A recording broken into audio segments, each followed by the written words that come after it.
Assalamualaikum, apa kabar? Semoga semuanya sehat ya.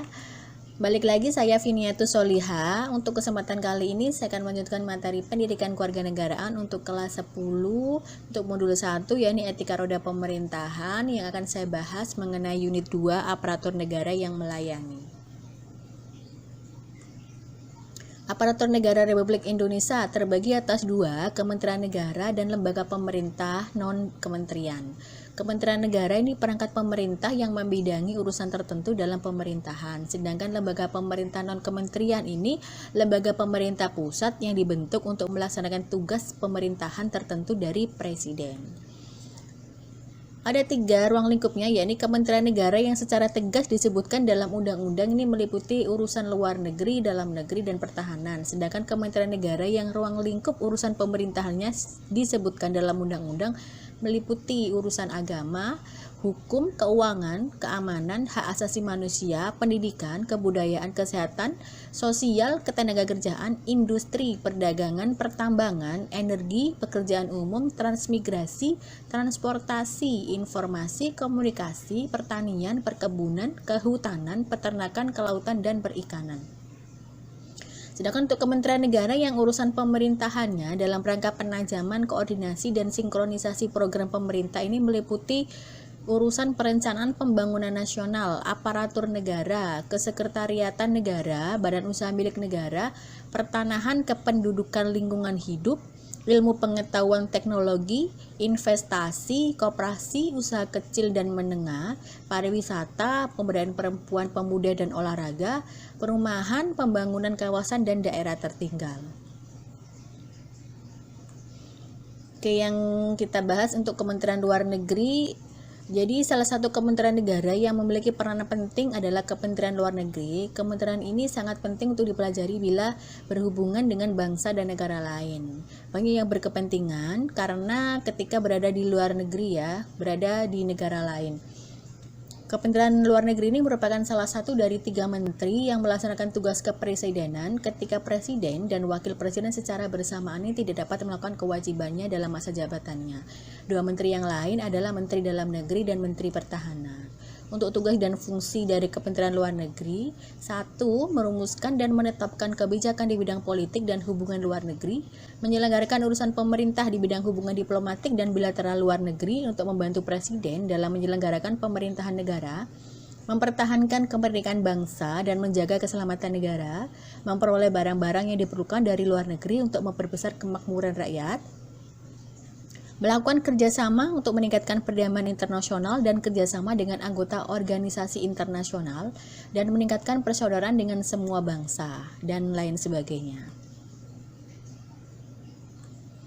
Tugas dan fungsi Kementerian Dalam Negeri: merumuskan, menetapkan, dan melaksanakan kebijakan di bidang politik dan pemerintahan umum, otonomi daerah, pembinaan, administrasi kewilayahan, pembinaan pemerintahan desa, pembinaan urusan pemerintahan dan pembangunan daerah, pembinaan keuangan daerah, serta kependudukan dan pencatatan sipil sesuai dengan ketentuan peraturan perundang-undangan.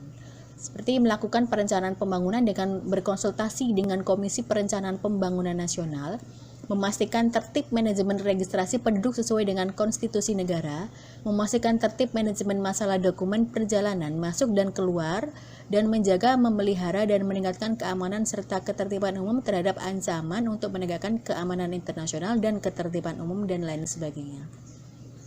Sedangkan untuk tugas dan fungsi Kementerian Pertahanan, yakni merumuskan, menentukan, serta melaksanakan kebijakan di bidang pertahanan, bertanggung jawab terhadap barang milik negara yang berkaitan dengan Kementerian Pertahanan, bertanggung jawab untuk melakukan koordinasi dalam segala kebijakan serta program-program yang sudah ditetapkan yang berkaitan dengan pelaksanaan pemerintahan, menampung tiap masalah dan berusaha untuk menyelesaikan permasalahan yang ada di negara, dan menjalankan tugas khusus sesuai perintah Presiden atau membantu Presiden merumuskan kebijakan umum yang berkaitan dengan pertahanan negara dan melaksanakan kerjasama dengan Panglima TNI dan juga Presiden, dan lain sebagainya.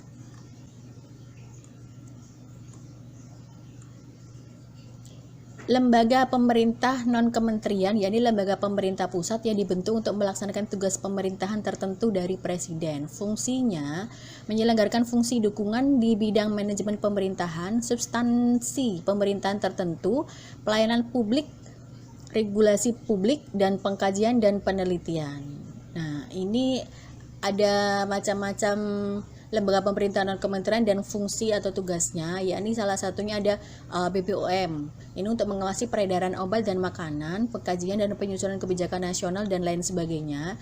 Kemudian ada Badan Nasional Penanggulangan Bencana, ini untuk memberikan pedoman dan pengarahan usaha penanggulangan bencana. Ada LIPI, ada BIN, Arsip Nasional, Badan Ekonomi Kreatif, Badan Informasi Geospasial, Lembaga Penerbangan dan Antariksa Nasional, Lembaga Ketahanan Nasional, Lembaga Kebijakan Pengadaan Barang dan Jasa, Badan Tenaga Nuklir Nasional, Badan Kepegawaian Nasional, Badan Kepegawaian Negara, Badan Koordinasi Penanaman Modal, Badan Narkotika Nasional, Badan Kependudukan dan Keluarga Berencana Nasional.